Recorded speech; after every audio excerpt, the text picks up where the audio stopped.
मैं एमडी मुजम्मिल हुसैन और आप सबका स्वागत करता हूं द चैनल होलिस्टिक हीलर पे।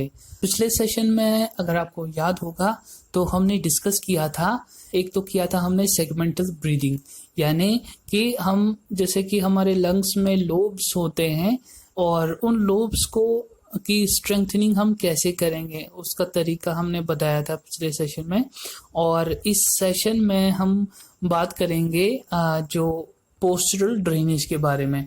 और पिछले सेशन में ये भी याद होगा आप सबको कि हमने ये कफ मैकेनिज्म के बारे में बताया कि कफिंग जो होता है जो हमारे ईयरवेज को साफ करता है और उसको ऐसा बनाता है जिससे हम स्मूथली सांस ले सकें और छोड़ सकें। और ये भी आज ये टिप्स बताता हूँ एक कि जैसे कि उन पेशेंट्स को जो काफ़ी पेनफुल फील करते हैं कफिंग में, यानी चाहे सर्जरी हुई है या जैसे कि बेड रिडन पेशेंट की वजह से मसल्स वीक हो जाती है, जिससे जो पेन होती है वो कफिंग की वजह से होती है। अब उनके लिए क्या करते हैं, जहाँ पर उनको दर्द फील होता है, चाहे वो चेस्ट हो चाहे एब्डोमेन हो, उस एरिया में हाथ रखना है। चाहे सबसे पहले थेरेपिस्ट खुद अपना हाथ रखेगा और उसके बाद दूसरा हाथ भी उसके ऊपर रखेगा, और जब उसको पेशेंट को बोलना है कफिंग करने के लिए। ये तरीका होपफुली कि पेशेंट को पेन बियरेबल होती है, और अगर उसके बगैर करेंगे तो बहुत पेनफुल होता है। तो ये तरीका सबसे पहले थेरेपिस्ट इसको सीख लें। बड़ा सिंपल सा है, जहाँ पर पेन है वहाँ पर थेरेपिस्ट अपने हाथ उस एरिया में रखें, दूसरा हाथ भी उसके ऊपर रखें और हल्का सा रेजिस्ट करना है। जब भी कफिंग करेगा तो उसमें क्या है, वहाँ पर कंस्ट्रक्शन होगी और जो कंट्रक्शन है उसको बचाने के लिए, उसको एक सेफ रखने के लिए हम वो हाथ रखते हैं। उसी तरह से पेशेंट को भी वो चीज़ समझाएंगे। तो postural drainage, basically postural drainage एक ऐसा तरीका है जिसमें कि जो कफ होता है उसको बाहर निकालने की कोशिश की जाती है लंग्स में, ठीक है ना। तो इसमें जो ग्रेविटी का सहारा लेकर बहुत सारी पोजीशंस में पेशेंट को रखा जाता है। सबसे पहले ये डायग्नोस्टिक पर्पज से देखा जाता है कि कहाँ पर कफ है, यानी कौन से लोब में कफ है। उसके बाद या एक्सरे से क्लियर हो जाता है, या हमारे सीटी स्कैन से भी काफ़ी पता चल जाता है ना। तो उस हिसाब से हम कफ समझ लेते हैं कि कफ कहाँ पर है और वहाँ पर काम किया जाता है। और इसमें पोजीशन जैसे स्पाइन है, साइड है, प्रोन है, या थोड़ा स्लांटिंग पोजीशन में रखा जाता है पेशेंट को। एम यही रहता है कि उसको जो कफ होता है वहाँ पर थोड़ा सा वो बाहर की तरफ उसको रास्ता क्रिएट करें। और कुछ मैनुअल जो तरीके हैं वो भी इस सेशन में हम डिस्कस करेंगे। तो मैनुअल तरीके जैसे कि परकशन है, वाइब्रेशन है, या फिर वॉलंटरी कफिंग, यानी खांसने के लिए पेशेंट को प्रोत्साहित करना है। उद्देश्य बिल्कुल सेम है हमारा, चाहे सबसे पहले कि जो स्क्रीशन न हो। जैसे बहुत सारे पेशेंट जैसे बेड रिडन होते हैं काफ़ी लंबे समय तक, बहुत सारे प्रॉब्लम्स की वजह से बेड रिडन हो जाते हैं। उन पेशेंट्स को, या फिर ब्रोंकाइटिस हो या फाइब्रोसिस के चांसेस किसी को हो, तो उन पेशेंट्स में स्क्रीशन डेवलप होती है, तो वो न हो, उनको प्रिवेंट करना। ये चेस्ट, जो हम पोस्टरल ड्रेनेज के बारे में बात हो रही है, चेस्ट पीटी के बारे में बात होती है, वो इसका उद्देश्य ये रहता है। और ऐसे जो डिजीज होते हैं जैसे सीओपीडी है या एटेलेक्टेसिस है, या जिसमें कोलैप्स होता है, तो वहाँ पर ऑलरेडी स्क्रीशन होती है और उसको कम किया जाए। तो ये दोनों उद्देश्य हम इस पोस्टरल ड्रेनेज में ही क्लियर करते हैं। अब ये तो रही एम्स और इंडिकेशन की बात। अब कॉन्ट्राइंडिकेशन, यानी इससे क्या क्या दिक्कतें हो सकती है। सबसे पहले हेमोरेज, यानी ब्लड निकल सकता है। तो यानी कॉन्ट्राइंडिकेशन में क्या है कि इन कंडीशंस में हमें नहीं करना है। तो इसमें हेमोरेज यानी कहीं पर ब्लीडिंग हो रही है तो वहाँ पर, या चेस्ट एरिया में ब्लीडिंग हो रही है, या इंटरनल ब्लीडिंग का पता चल रहा है जैसे हीमोथोरैक्स में होता है या नीमोथोरैक्स टाइप की कुछ साइंस पता चल रही है तो उन लोगों को नहीं करना है। उसी तरह से अनट्रीटेड कंडीशन जैसे हार्ट की प्रॉब्लम किसी को है जिसको अभी तक उन्होंने ट्रीट नहीं किया है, उनको भी हम चेस्ट नहीं दे सकते हैं।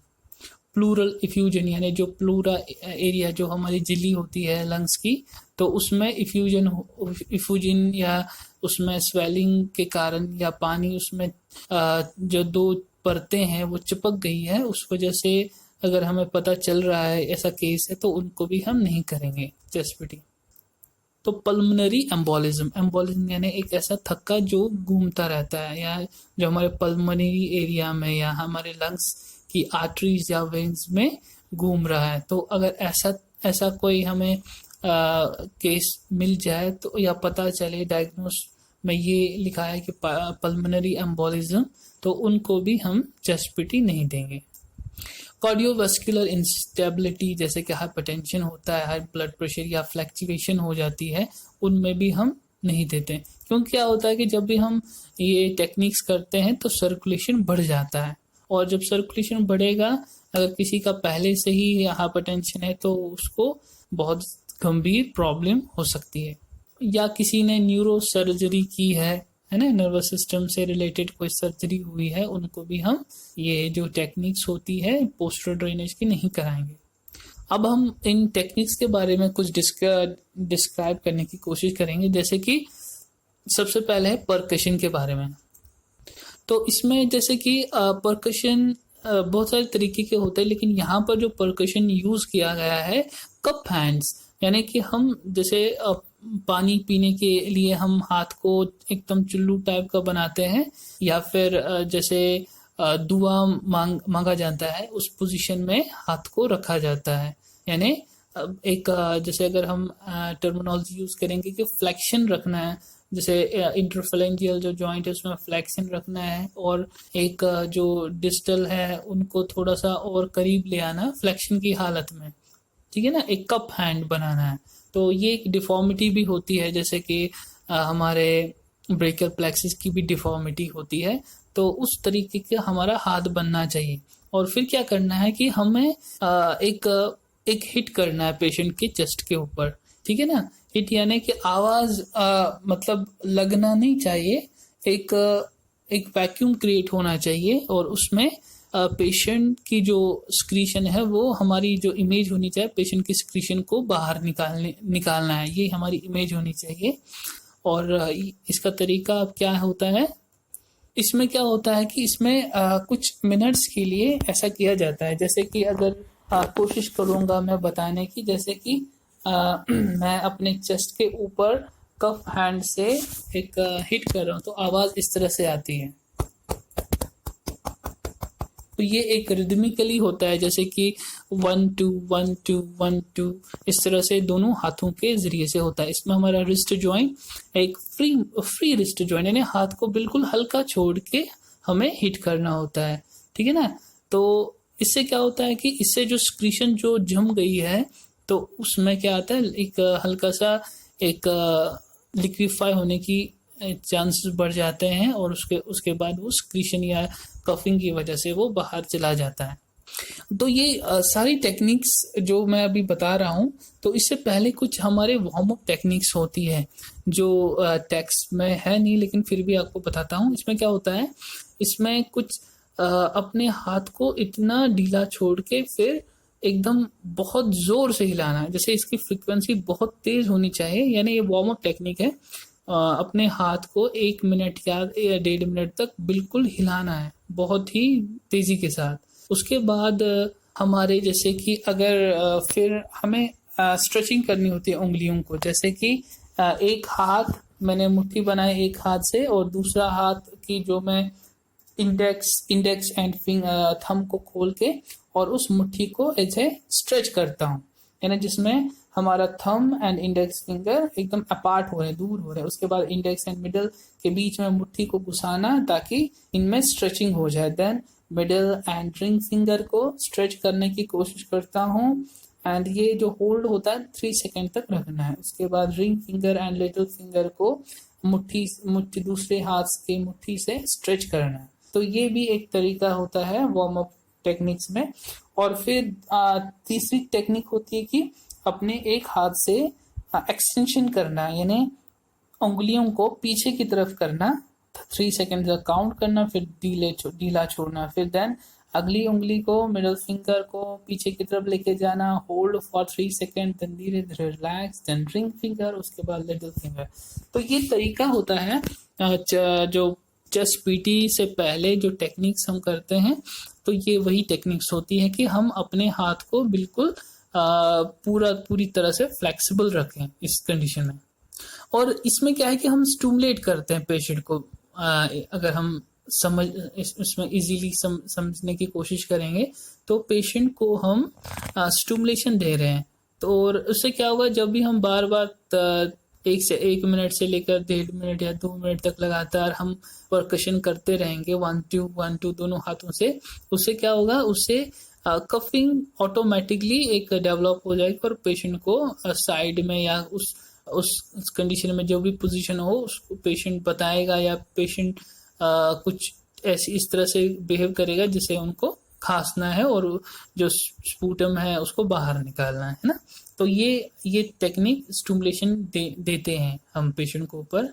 उसके बाद वाइब्रेशन है, सिंपली हम अपने हाथों से, एक हाथ ऊपर की तरफ रहेगा, एक हाथ नीचे की तरफ, यानी चेस्ट के एक ऊपर एक नीचे, देन वाइब्रेट करना है पेशेंट को। ये कमाल हम एक जो G5 मशीन होती है या वाइब्रेटर्स होते हैं उससे भी किया जाता है, और अगर वहां पर वो अवेलेबल नहीं होता है तो आप हाथों से भी वाइब्रेशन दे सकते हैं। और इसमें क्या है कि पेशेंट को सांस भी लेते रहना है, जैसे कि पेशेंट ने सांस ली और जब सांस छोड़ी उसके बाद हम वाइब्रेशन देते हैं, यानी पेशेंट जब ब्रीद आउट करेगा वहां पर हम वाइब्रेशन कंटिन्यूअसली देंगे ताकि उस एक्सप्रेशन में स्टिमुलेशन मिल जाए, ताकि जो एक स्क्रीशन है पेशेंट के अंदर वो बाहर निकलने की एक रास्ता बनाए। उसके बाद होता है शेकिंग मैनिपुलेशन। शेकिंग मैनिपुलेशन में क्या होता है कि एक हाथ ऊपर, जैसे हमने वाइब्रेशन में रखा, वाइब्रेशन में सबसे पहले एक हाथ के ऊपर दूसरा हाथ ऐसे भी वाइब्रेट देते हैं, और कुछ लोग दोनों हाथ अलग अलग करके वाइब्रेट करते हैं। बेसिकली अच्छा रहता है कि एक हाथ से के ऊपर दूसरा हाथ, उसके बाद जब एक्सप्रेशन करे पेशेंट, बाहर की तरफ सांस निकाले, वहां पर वाइब्रेशन करना है। और जो शेकिंग में क्या है, इसमें भी एक हाथ ऊपर एक हाथ नीचे, यानी चेस्ट के एक एरिया में नियर टू द क्लैविकल, और दूसरा होता है नीचे सातवीं रिब या 8वीं रिब के आसपास, है ना, उसमें भी शेकिंग किया जाता है सिंपली ऊपर नीचे, और इसकी फ्रिक्वेंसी बहुत तेज होती है, जितना आप तेजी के साथ कर सकें, ठीक है ना। ये वाइब्रेशन जैसी होती है, वाइब्रेशन में क्या होता है कि ऊपर नीचे की तरफ वाइब्रेट किया जाता है, यानी हिट फोर्स दिया जाता है उस तरह। लेकिन शेकिंग में क्या है कि उससे ज्यादा तेजी के साथ हम करते हैं, और इसमें हम प्रेशर ऊपर नीचे नहीं देते, इसमें मतलब सुपीरियर इंफीरियर की तरफ प्रेशर दिया जाता है। अब कुछ टेक्निक्स बताई है इसमें कि कौन कौन से लोग में किस तरह से किया जाता है, यानी टेक्निक्स 3 तरीके के टेक्निक्स को यूज किया जाता है। चाहे इसमें कुछ लोग जैसे टेलकम पाउडर का यूज करते हैं, जैसे चेस्ट के ऊपर, उसके बाद करते हैं नेकेड किया जाता है। चाहे इसमें कोई वो मेल फीमेल का कोई इशू नहीं रहता है, क्योंकि ये आईसीयू में होते हैं अक्सर ये जो तरीके होते हैं, तो वहां पर ऐसा कोई इशू नहीं होता, वहां पर आपको बोला जाता है करने के लिए। या फिर क्लिनिक्स में भी यूज किया जाता है। तो और इसमें बहुत सारी, इससे पहले भी एक वार्म अप किया जाता है पेशेंट को सक्शनिंग मशीन से, या उसको लिक्विफाई जो स्पूटम है उसको और लिक्विफाई बनाने के लिए बहुत सारे एक नेबुलाइजर्स होते हैं, उसका यूज किया जाता है। और उसके बाद चेस्ट पीटी करते हैं, जिससे क्या होता है कि कफ पहले थोड़ा सा लिक्विफाई हो गया, उसके बाद हम उसको और स्टिमुलेशन देते हैं जिससे कफिंग एक आ जाए, है ना, पेशेंट को। सबसे पहले है कि इसमें एंटीरियर एपिकल सेगमेंट। इसमें परकशन क्या है कि एपिकल सेगमेंट यानी हमारा जो लंग का बिल्कुल ऊपर वाला एरिया होता है, एपिकल यानी क्लैविकल के जस्ट लो। इसमें क्या किया जैसे क्लैविकल के नीचे वही टेक्निक्स यूज करते हैं। उसके बाद है पोस्टीरियर एपिकल सेगमेंट यानी पीछे की तरफ, है ना। तो इसमें डायरेक्टली अबव द स्कैपुला, यानी स्कैपुला या जहाँ पर हमारा जीबी गॉल ब्लैडर 21 पॉइंट होता है प्रेशर के हिसाब से, वहां पर हम परकशन करते हैं। ठीक है, फिर है एंटीरियर सेगमेंट जो हमारे होते हैं, उसमें इसमें पेशेंट सुपाइन लाइन होता है और जस्ट निपल के जस्ट ऊपर यानी PC1 एरिया के आसपास हम सीधे परकशन यूज करते हैं। उसके बाद पोस्टीरियर सेगमेंट की बात अगर करेंगे तो सेम, यानी इसमें क्वाड्रिपुट पोजीशन कहते हैं इसको, यानी ये अक्सर हम जो प्रेग्नेंट वुमेन होती है उनको इस पोजीशन में रखा जाता है। बड़ा सिंपल सा पोजीशन है, इसमें ना पूरी तरह से प्रोन होता है ना पूरी तरह से स्पाइन होता है। इसमें क्या होता है कि आप साइड में रहिए, उसके बाद जो ऊपर वाला है, ऊपर वाला अपर लिम एंड लोअर लिम, जो पैर है ऊपर वाले साइड के, उसको आगे की तरफ लाना। इससे क्या होता है, इससे जो हमारे जो पेट होता है, पेट बिल्कुल सरफेस के ऊपर आता है, वहां पर उसको रेस्टिंग पोजीशन मिलती है।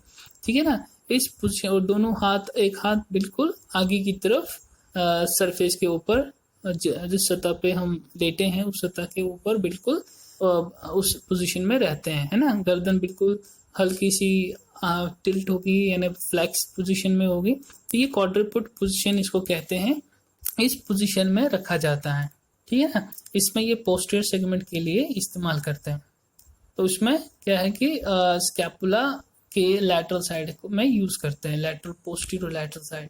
उसके बाद है अगर परकशन हम पीछे बिल्कुल करें, यानी एक साइड राइट साइड का अगर एग्जांपल लेते हैं, हम स्कैपुला एरिया में हम बिल्कुल स्कैपुला के ऊपर, स्कैपुला के नीचे, उस एरिया में हम परकशन देते हैं। जैसे अगर हमें लैटरल साइड का ये परकशन करना है, सिंपली साइड लाइन में करना है, और गर्दन थोड़ी सी आगे और थोड़ा सा जो थोरैक्स है आगे की तरफ टिल्ट करेगा, और फिर सिंपली लैटरल साइड के जो रिब्स है उन पे परकशन करेंगे।